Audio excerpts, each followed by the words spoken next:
And a couple of our statistics for you in terms of who it is who's living below the poverty line. In Genesee County, in the bottom one, and Kent County, and then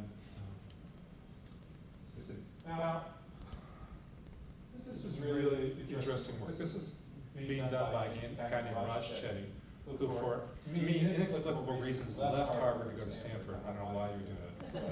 Nonetheless, he did. He's got a team of researchers who have looked at every single county in the United States of America in terms of economic prospects, based on his own range of factors.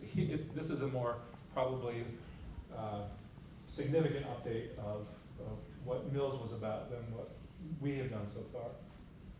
And here's Michigan, obviously. How much extra money a county causes children in poor families to make compared with children in poor families nationwide. In other words, how much extra, how much behind the eight ball are you if you grow up in one of the counties, or how much farther ahead are you? So there's Genesee. Here, you're born in Genesee County, you're $5,100 a year in the hole right off the bat. You know, that's you just got here on the planet. It's like what? you're done. Kent County, you're $1,200 in the hole. You move next door to Ottawa County, you're up $4,160. Congratulations, good for you. What does he attribute that to? Everything that you would expect. Sorry? No diversity. Well, the no diversity seems to, at least what Putnam and others are saying, lead those of us who don't have to deal with diversity to be more generous in terms of funding schools, funding hospitals, funding institutions, being more civically engaged. People in less diverse communities tend to vote more, be more involved in voluntary associations, et cetera, et cetera. Now, don't misunderstand what I'm saying. Putnam, Paul Bloom at Yale, Putnam's a good progressive liberal at Harvard, right? He's really discomfited by these findings. He wants to overcome that, and he thinks we can overcome that. As I said from the Bakke example, we just have given up too soon.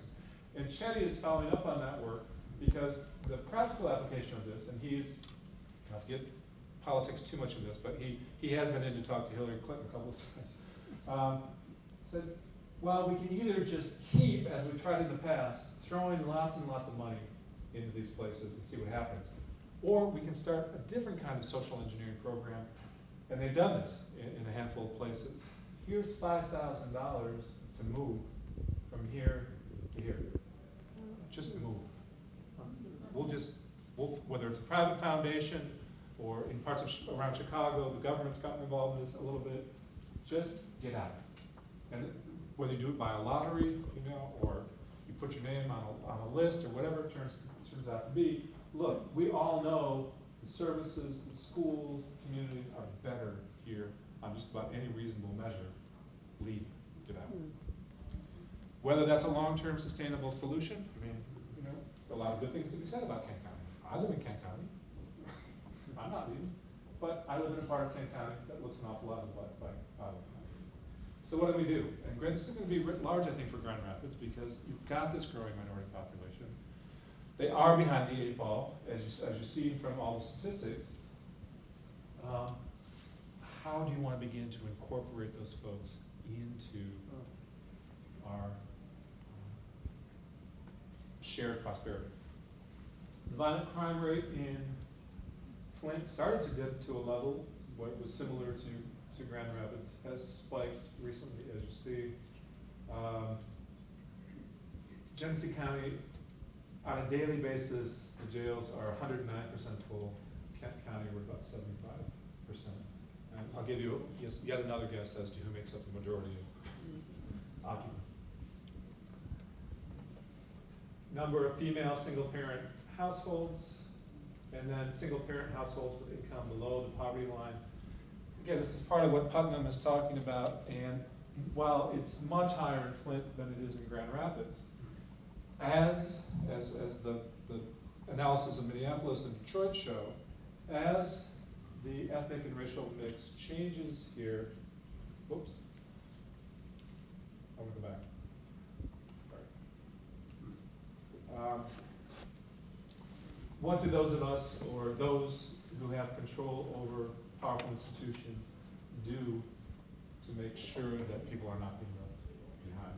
So Grand Rapids doesn't end up looking like Flint. Community health, teen pregnancy rates. The good news is they're going down in both places. The bad news is, again, you can imagine what the life prospects are for those kids. Very little in the way of social capital or social mobility. All right, I promised we would talk about religion, and I got to tell you, I have not sorted this one all the way through yet. I am fascinated by the history of the impact religion has on economic prosperity, civic life, and well-being. This country, as you know, was founded as much on voluntary associations as it was on anything else. People pulling together, doing things for themselves, and doing things oftentimes with a purpose that transcended their own selfish or self-regard. And if you look at the top, well, the percentage of very religious communities, you'll be shocked, I know, to see that Holland and Grand Haven come in at, what is that, 6. With a kind of religiosity, I would argue, that's really, I would say, distinctly different than, not so much Provo, Utah, but certainly than Montgomery, Jackson, Birmingham, and Huntsville, Alabama. So Weber's whole thing, the Protestant work ethic. Oh, by the way, when we did the qualitative interviews and we talked to leaders in Grand Rapids and owners of billion-dollar businesses and that sort of thing, right? 11 out of the 12 we talked to, unprompted by me, brought up religion and said one of two things generally. I conduct my business, I do my business, I extend my philanthropy according to my religious convictions and values. Most of them were Protestants, many of them associated with the Reformed tradition. The others, a handful of them, lamented what they perceived to be the decline in religiosity in West Michigan. And as one of them put it, we are very, very successful businessman said, we are, going to hell in a handbasket. Now, I said, I'm guessing that your parents said that, right? Your grandparents said that. That's what you said. But it's true. The Pew Research shows we are, in fact, becoming less religious, even here in West Michigan. In the article that we wrote about this and published, here is my brilliant summary so far.